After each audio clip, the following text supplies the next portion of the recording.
सरिता अपनी शादी के 1.5 महीने बाद ही विधवा हो जाती है और उसके जीवन में अचानक ही पतझड़ आ गया था। सरिता को ऐसा लगता था जैसे वे संसार की सबसे बदनसीब औरत है। उसकी आंखों के आगे अंधेरे जैसा भविष्य हमेशा घूमता रहता था। सरिता के घर में सिर्फ उसकी बूढ़ी माँ थी और सरिता के पति के गुजरने के बाद सरिता के पिता भी इस दुख से गुजर जाते हैं। एक बड़ा भाई था, लेकिन वो तो सबसे मुंह मोड़कर अपनी पत्नी को लेकर कहीं और रहने चला जाता है। इसलिए अब सरिता को लगता था कि जिंदगी में कभी भी खुशी अब उसके दरवाजे पे दस्तक नहीं देगी। इधर विकास की बात करते हैं। विकास की शादी 2 साल तक तो अच्छी चल रही थी, लेकिन फिर उसकी पत्नी का किसी के साथ चक्कर चलने लगा और वो दूसरे आदमी के साथ खुलेआम अय्याशी करने लगी। फिर कुछ ही दिनों में उसने विकास को तलाक देकर दूसरे आदमी से शादी कर ली। विकास अपनी पत्नी से बहुत प्यार करता था, लेकिन तलाक होने के बाद वह अपनी पत्नी के बिना बिल्कुल ही अकेला सा हो गया था और सुनसान वीरान जिंदगी अकेला ही काटने लगा। वह नहीं जानता था कि अब उसका भविष्य कैसा होगा, कभी वह फिर किसी से शादी कर पाएगा या नहीं। एक दिन सरिता और विकास दोनों किसी शादी की सालगिरह में जाते हैं। सरिता की एक सहेली विकास को जानती थी और उसी ने उन दोनों को मिलवाया। विकास से मिलकर सरिता को अच्छा नहीं लगा, क्योंकि विकास अपनी पत्नी के बारे में नेगेटिव बातें कर रहा था।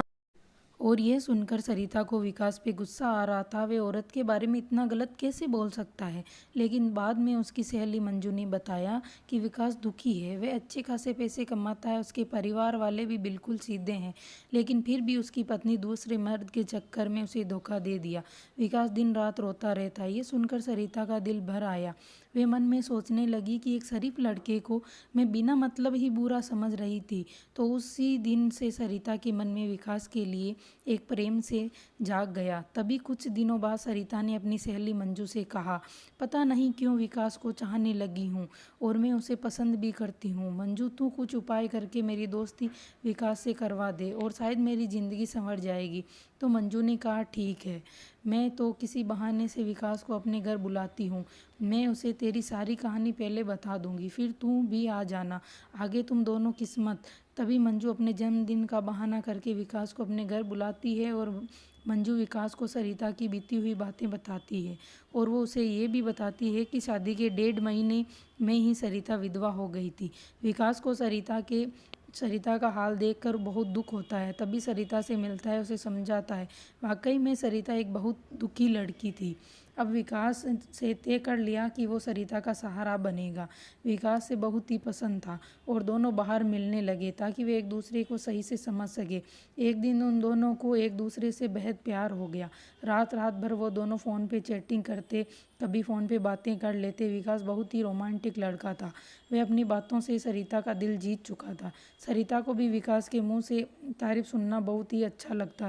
दोनों ही हर रविवार को मिलते थे, पार्क में घूमने जाते, कभी कभी रात को होटल में डिनर भी करने चले जाते। तभी एक दिन सरिता विकास को अपने साथ अपने घर ले गई, अपनी माँ से मिलवाया। विकास ने सरिता की माँ के पाँव छुए तो सरिता की माँ रोने लगी और विकास का हाथ पकड़कर कहने लगी कि बेटा, मेरी बेटी का सहारा जरूर बनना, उसका साथ कभी भी मत छोड़ना, मेरे सिवा उसका कोई भी नहीं है। अब मेरा भी कोई पता नहीं कब भगवान को बुलावा आ जाए, अगर मैं मर गई तो मेरी जवान लड़की का क्या होगा। ये सुनकर विकास की आंखों में आंसू आ गए। सरिता की भी खूब रोने लगी। तभी विकास ने कहा, माँ जी, आप बिल्कुल चिंता नहीं करें, मैं मरते दम तक सरिता का कभी साथ नहीं छोड़ूंगा, आपकी बेटी का मैं ज़िंदगी भर ख्याल रखूंगा। यह सुनकर सरिता की माँ सरिता को बहुत अच्छा लगा। सरिता विकास का हाथ अपने गालों पर लगाकर रोती रही। तभी एक दिन दोनों पार्क में बैठे थे। सरिता ने कहा कि विकास, तुम अपने घर वालों से मुझको कब मिलवाओगे। विकास ने बात टाल दी। उसने प्यार भरी बातें करने लगा और कहा, सरिता, मैं तुम्हारे बिल्कुल नज़दीक आना चाहता हूँ, बोलो तुम मुझे अपने करीब आने दोगी। लेकिन सरिता विकास को अपने करीब आने से मना करती है, मगर फिर थोड़ा बहुत दोनों प्यार कर ही लेते हैं। तभी सरिता सहेली मंजू ने सरिता के कान भरना शुरू कर दिया। उसने कहा कि सरिता, लड़कों पर इतना जल्दी भरोसा नहीं करते, तू तो सीधी है। विकास को अपनी माँ से मिलवा दिया, लेकिन विकास ने तुझे किसी से मिलवाया, कहीं ऐसा ना हो कि विकास तुझे इस्तेमाल करके ना छोड़ दे। ये सुनकर खड़े हो गई। वह सोचने लगी कि कहीं विकास मुझे धोखा तो नहीं दे रहा। अगर विकास ये सोच रहा था कि सरिता को अपने घर कैसे लेकर आऊं। मेरा घर बिल्कुल छोटा सा है, मैं अभी नहीं बताऊंगा। उसके लिए मैंने एक घर बुक करवा लिया है, 50,000 जमा भी करवा दिए, बाकी मैं बैंक के किस्त बनवा लूंगा। 1 महीने बाद विकास का जन्मदिन था। विकास ने सोचा मेरे जन्मदिन पर ही सरिता को सरप्राइज दूंगा, तभी सरिता और उसकी माँ को घर बुला लूंगा। सरिता से शादी की बात करके उसे सगाई की रिंग भी पहना दूंगा, क्योंकि सरिता के परिवार में और कोई नहीं, इसलिए सारा कार्यक्रम सरिता की माँ उसके सामने ही हो जाएगा। अगले दिन सरिता विकास को फ़ोन करती है और गुस्से से कहती है कि तुम अपने घर वालों से मुझे कब मिलवाओगे। विकास फिर से बात को टालते हुए बात को पलट देता है। अब सरिता को शक और भी बढ़ गया। तभी सरिता विकास से कहती है तुम्हारे बैंक में कितने पैसे हैं, मुझे अपना बैंक बैलेंस बताओ। लेकिन विकास ने बैंक बैलेंस दिखाने से की बात टाल दी, क्योंकि पैसे उसके मकान के बहाने में दे दिए उसने। अकाउंट में यही 8-10 हज़ार थे। सरिता का शक अब बढ़ता ही जा रहा था और ये सोच रही थी कि विकास वाकई मेरा इस्तेमाल कर रहा है और वो मुझसे शादी भी नहीं करेगा। इसलिए सरिता विकास को फ़ोन तक उठाना बंद कर दिया था। इधर विकास एंगेजमेंट की सारी तैयारियां कर चुका था। बातों ही बातों में सरिता की अंगूठी का माप भी ले लिया था। सरिता को इसका पता भी नहीं चला था। विकास ने सरिता की इस तरह खुद की अंगूठी बनवा ली, सरिता की माँ को कोई खर्चा ना हो सके। विकास ने किसी से थोड़ा कर्जा लेकर सरिता के लिए साड़ी और उसका सारा सामान खरीद लिया था और उसकी माँ के लिए भी सुंदर साड़ी खरीद ली। अब विकास ने उसको यह कह दिया था कि मेरे जन्मदिन वाली रात को मेरी सगाई सरिता से है। उसके लिए मैं उसके सबको बता दिया था। सारी तैयारियां हो चुकी थी। तभी एक दिन विकास ने सरिता को 3 बार कॉल किया, मगर सरिता ने फ़ोन गुस्से में उठाया और कहा क्या बात है, जल्दी कहो। तो विकास ने कहा कल शाम 5 बजे तुम और तुम्हारी माँ मैं लेने आ रहा हूँ। सरिता ने कहा मुझे कहीं भी नहीं जाना। तो विकास ने कहा कि सरिता कल मेरा जन्मदिन है। विकास ये बताया, लेकिन फिर भी सरिता ने विकास को जन्मदिन की बधाई नहीं दी। तभी सरिता ने सोचा जन्मदिन में चली जाती हूँ, इससे विकास का पर्दाफाश भी हो जाएगा। अगली शाम सरिता और उसकी माँ तैयार हो जाती है और अनिल की गाड़ी में बैठकर उसके साथ चली जाती है। पूरे रास्ते सरिता ने विकास से कोई बात नहीं की। उसे तो विकास के रूप में एक धोखेबाज नजर आ रहा था।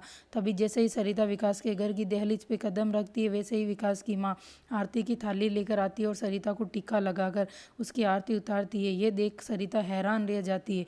तभी वो भी विकास की माँ के पाँव छूती है। उसकी माँ उसे अंदर आने के लिए कहती है। सभी लोग खड़े थे, विकास के बड़े भाई भाभी, विकास का भतीजा भतीजी और विकास की माँ वे बोले उसके बाबूजी। सभी लोग सरिता और उसकी माँ का स्वागत करते हैं और बैठने के लिए कहते हैं। अब विकास का जन्मदिन भी बन जाता है। उसके बाद सरिता जाने के लिए कहती है तो विकास की माँ कहती है बहू तुम्हें जाने के लिए नहीं बुलाया है, हमेशा के लिए यहीं रखने के लिए बुलाया है। सरिता समझ नहीं पाती। तभी विकास बड़ी भाभी 2 फूलों की माला और एक प्लेट में 2 अंगूठी लेकर आती है। ये देखकर विकास की तरफ बड़े आश्चर्य से देखती है। तभी विकास एक अंगूठी सरिता के हाथ में रख देता है और कहता है आज हमारी एंगेजमेंट सरिता है और इस बात में तुम्हारा सरप्राइज़ देना चाहता था। ये तुम्हें रिश्ता मंजूर है ना। सरिता रोने लग जाती है। मन में सोचती है कि मैंने इस लड़के पे शक किया। अनिल ने नए मकान के कागज़ सरिता के हाथ में रख दिए और सरिता से मकान में तुम्हारे लिए लिया है, क्योंकि हमारा ये घर थोड़ा छोटा है ना। इसलिए सरिता की आंखें अब अपने आंसुओं को रोक नहीं पा रही थी। तभी सरिता ने मकान के कागज़ अपनी सास के हाथ में रखते हुए कहा कि माँ जी मुझे तो अपने घर में रहना है आपके साथ, मुझे नया मकान नहीं चाहिए। इस बात पर घर के सभी लोग खुश हो जाते हैं। तभी विकास कहता है कि सरिता तुम्हारी माँ भी हमारे साथ ही रहेगी, भला वो अकेली कैसे रह पाएगी। ऐसा करते हैं जो मकान मैंने लिया है उसके पास में ही माँ को तुम अब बड़ी वहीं शिफ्ट कर देना, अपनी दोनों माँ को संभाल सको। अब सब कुछ ठीक हो गया था। कहाँ सरिता एक शक की वजह से सब कुछ खत्म करने जा रही थी। उसे गलती महंगी पड़ने वाली थी, मगर सरिता ने विकास के घर जाकर अच्छा काम कर लिया। इसलिए दोस्तों जीवन में कभी भी किसी की शक की वजह मत बनो। आप अपने प्यार को कभी मत छोड़ना। पहले पूरा सच जानना, कोई कदम उठाना, तभी आपका कोई रिश्ता बच सकता है। दोस्तों अगर मेरी कहानी अच्छी लगी तो लाइक शेयर और सब्सक्राइब ज़रूर करें। धन्यवाद दोस्तों।